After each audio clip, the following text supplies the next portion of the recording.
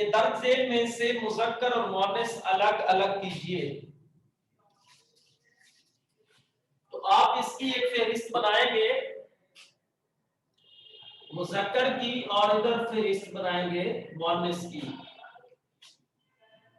دل مذکر ہے، صدا مؤنث ہے، جان مؤنث ہے، مدعا مؤنث ہے، دعا مؤنث ہے اور ماجرا مذکر ہے.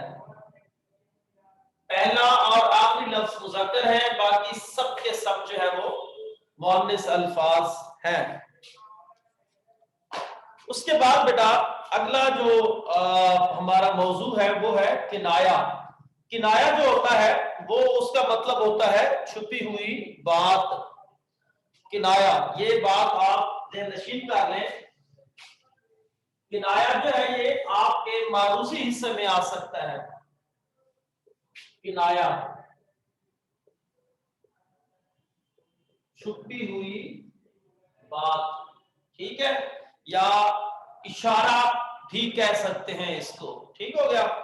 تو اصطلاح میں کنایا ایسے لفظ یا لفظوں کے مجموعے کو کہا جاتا ہے یا مجازی یا غیر حقیقی معنوں کے لیے استعمال کیے جائیں. کنایا مجازی لغوی معنی کچھ تعلق تو تشبیہ نہیں ہوتا، یعنی ان ریئل ورڈز میں اس کو استعمال کیا جاتا ہے. میں آسان کر کے سمجھا رہا ہوں. غیر حقیقی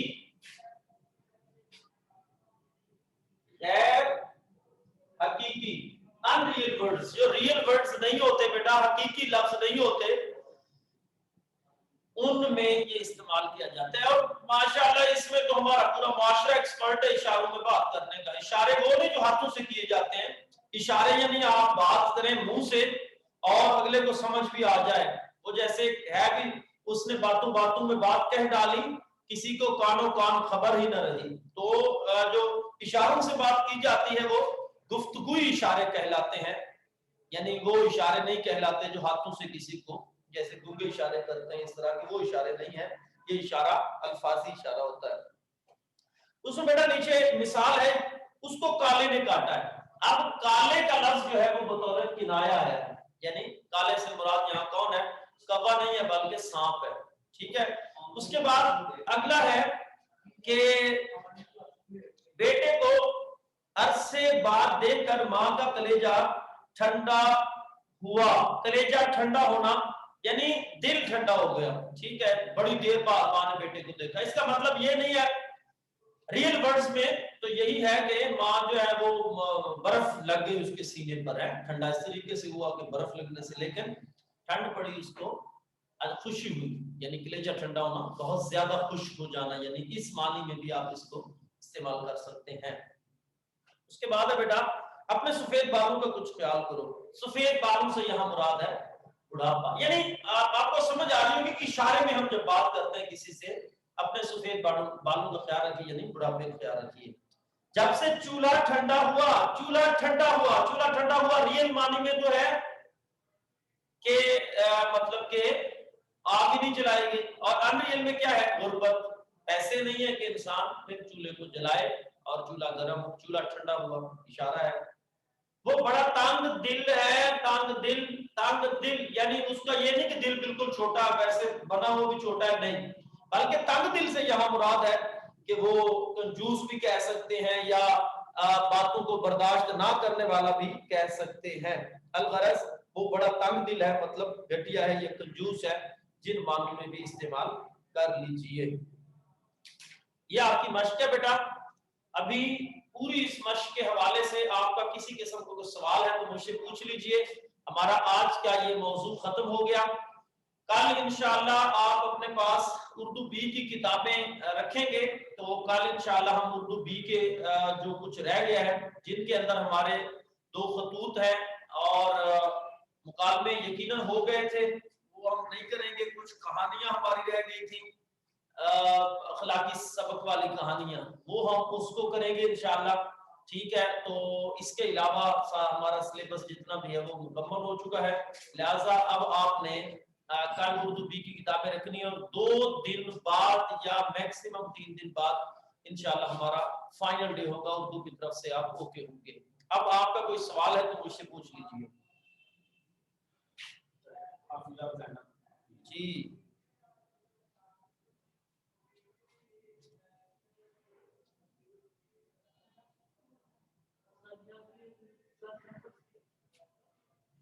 جی بیٹا بولیے حافظہ۔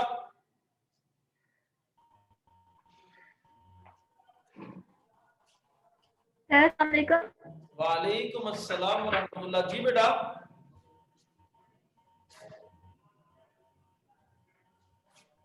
سر یہ جو 5 والا غالب نے مقدمے میں محبوب کو اپنی کیا قیمت بتائی ہے، یہ بتا دیں۔ بیٹا غالب نے مقطع میں اپنے محبوب کو اپنی کوئی قیمت نہیں بتائی، وہ کہتا ہے کہ میں مفت ہوں، میری کوئی قیمت نہیں۔ سمجھ آ گئی آپ کو؟ Okay sir. جی بیٹا کوئی بات جی نہیں۔ اور کوئی اسٹوڈنٹ؟ سر محاورت اور دنیا میں کیا فرق ہے؟ جی محاورت، ہاں اچھا محاورہ جو ہوتا ہے یہ بالکل ٹھیک آپ نے سوال کیا، یہ دونوں ملتے جلتے ہیں۔ ایک ہوتا ہے محاورہ، محاورہ بھی بیٹا غیر حقیقی بات ہوتی ہے اور کنایا بھی غیر حقیقی بات ہوتی ہے، یہ ذرا غور سے اور توجہ سے سمجھیے۔ لیکن فرق یہ ہے کہ کنایا سنگل ورڈ میں ہوتا ہے، یعنی کنایا کے لیے شرط یہ نہیں ہے کہ 2 لفظ ہوں یا 3 ہوں یا 4 ہوں یا 1 لفظ ہو۔ اب اس کے اندر آپ نے جتنے پڑھے ہیں ایک سنگل ایک ورڈ کا کنایا تھا۔ اب دیکھیے میں آپ کو بتاتا ہوں، پہلے مصرے میں کالے کا لفظ تھا، دوسرے میں کلیجہ ٹھنڈا، کلیجہ تو یا ٹھنڈا دونوں لفظ کہہ سکتے ہیں، تیسرے میں سفید بال کہہ سکتے ہیں، چولہا ٹھنڈا، تنگ دل۔ اب ایک لفظ بھی استعمال ہوا، 2 بھی 3 بھی ہو سکتے ہیں۔ محاورہ کے لیے شرط ہے کہ 2 لفظ ہونا ضروری ہے، یعنی اگر ایک لفظ ہوگا تو وہ محاورہ نہیں کہلائے گا، وہ کنایا کہلائے گا۔ محاورے کے لیے شرط ہے کہ 2 لفظ ہوں اور وہ استعمال ہوں، کہ اور اس کے علاوہ ان میں تقریباً ملتے جلتے ہوتے ہیں۔ اور یہ جو محاورہ ہوتا ہے یہ 2 پھر 2 سے زیادہ بھی،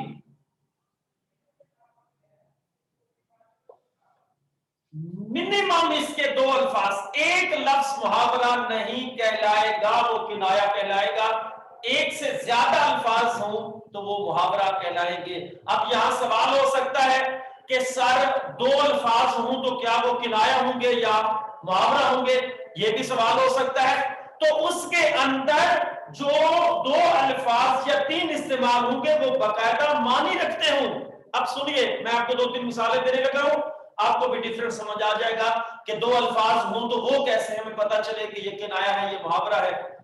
آنکھیں دکھانا، اب یہ کیا ہے، اس کی سمجھ آ رہی ہے ہمیں، لیکن لفظ کلیجہ ٹھنڈا کی سمجھ نہیں آ رہی، کلیجہ ٹھنڈا یہ کیا ہے، تنگ دل یہ کیا ہے، تنگ دل ایک لفظ ہے۔ آنکھیں دکھانا مکمل سمجھ آ رہی ہے کہ یہ جو ہے نا پورا ایک جملہ ہے۔ اس طریقے سے آپ ہونا، اس کی سمجھ آ رہی ہے، ٹھیک ہے۔ اس طریقے سے کوئی بھی مثلا لے لیجئے محاورہ، تو محاورہ جو ہوتا ہے وہ ایک جملے کی مانند ہوتا ہے جس کی ہمیں سمجھ آ جاتی ہے، لیکن کنایا صرف ورڈ ہوتا ہے جو جب تک جملے کے اندر ایڈجسٹ نہ ہو اتنے تک ہمیں اس کی سمجھ نہیں آئے گی۔ جیسے میں نے آپ کو کہا کہ آپ کہیں کلیجہ ٹھنڈا، کلیجہ ٹھنڈا کہتے رہے نہیں سمجھ آئے گی، آنکھیں دکھانا سمجھ آ جائے گی، اس طریقے سے آپ ہونا سمجھ آ جائے گی، ٹھیک ہے نا۔ تو ڈیفرنس یہ ہے کہ یہ سنگل ورڈ میں ہوتا ہے یا زیادہ ورڈ میں ہو تو وہ اس کی جب تک جملے میں نہ ایڈجسٹ ہو اس کی سمجھ نہیں آتی ہے۔ اور کسی کا کوئی سوال؟ جی پوچھئے بیٹا۔ السلام علیکم سر۔